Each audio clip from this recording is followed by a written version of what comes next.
The Omega Speedmaster is, in my humble opinion, one of the most classic and handsome watch designs ever. So today we're rounding up the 10 coolest speedies of all time. I have a lot to say about these, so let's just jump into it. Okay, I feel like this is a really obvious place to start. I was debating between the first Omega in space or a 3-2-1, but I just can't think of another place to start that feels right. The Moonwatch Professional is your bog standard speedy, but it's as classic Speedmaster as it gets. The asymmetrical lyre lugs that twist into the 42mm case, stainless steel, and this is one of those rare times it isn't cliche to say, icon. In my humble opinion, this is the most handsome and timeless watch money can buy.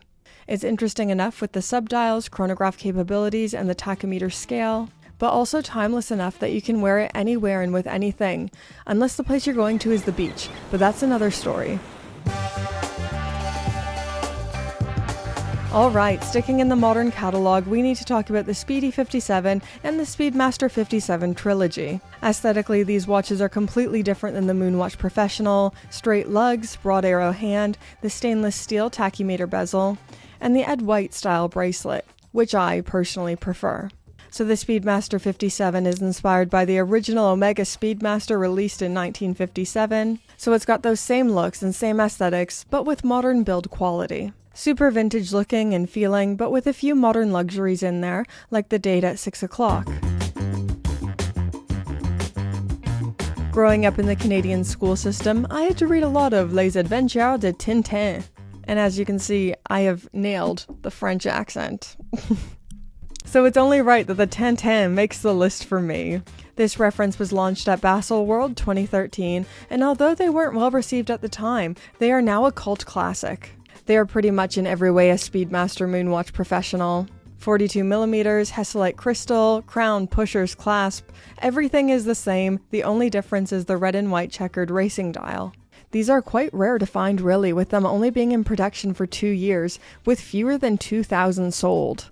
It wasn't until Fratello's RJ was discussing this particular model with an Omega representative that it came to light that this watch was actually supposed to be celebrating the fictional lunar exploration of TinTin in his red and white checkered spaceship, first published in 1950. Legend has it there was even going to be a TinTin caseback, and although this never came to fruition, it still has a pretty cool caseback. Kinda a quirky, weird watch to own, but with the secondary prices hovering around £12,000, I don't see myself buying one of these anytime soon.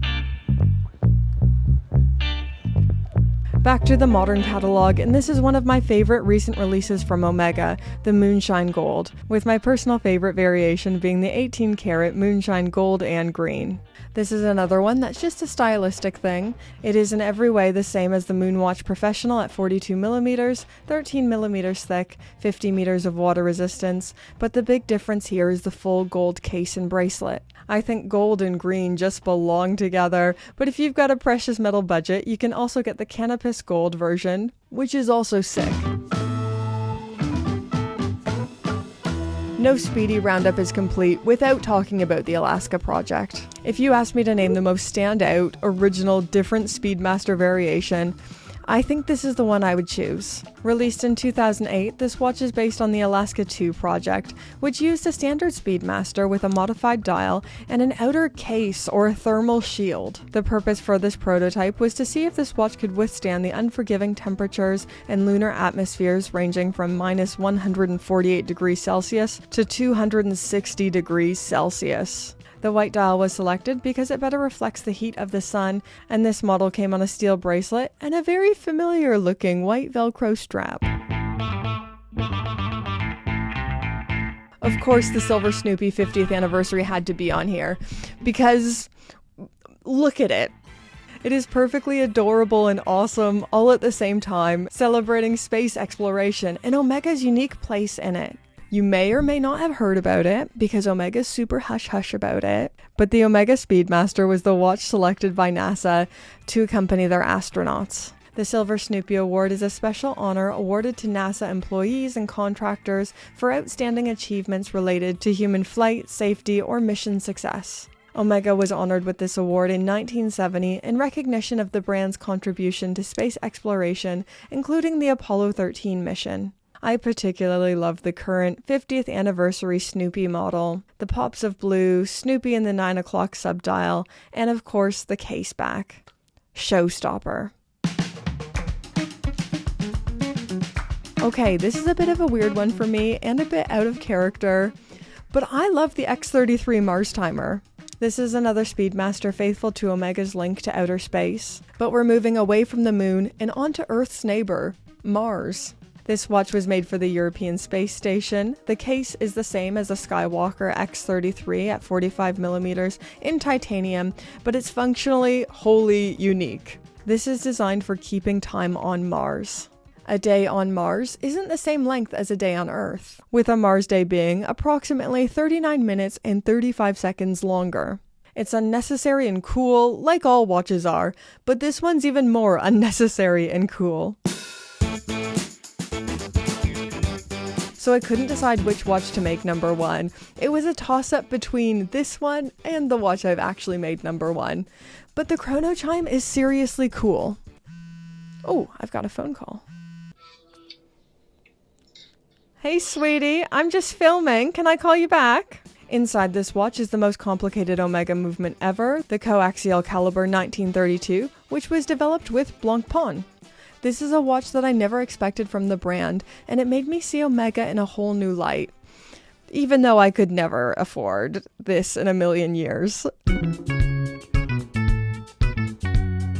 So number one, the 105003 Ed White pre-moon, pre-professional. And this is ultimately my favorite kind of Speedy, those weird transitional kind of models. So the dial is very much the Speedmaster as we know her today, the hands are no longer the broad arrow, black bezel, and the shape of the chronograph hand.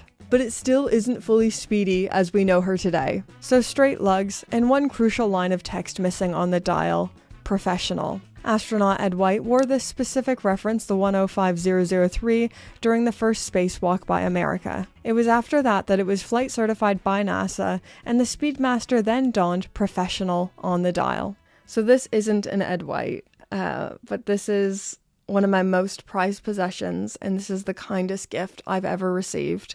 This was a gift from my good friend Owl, or the old watch lady, another transitional Omega, so similar to the Ed White, but obviously a little bit later than the watch he was wearing, now donning the professional and the lyre lugs.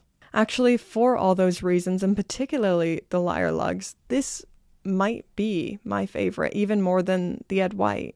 Yeah, this is my most special watch and the most beautiful gift I've ever received.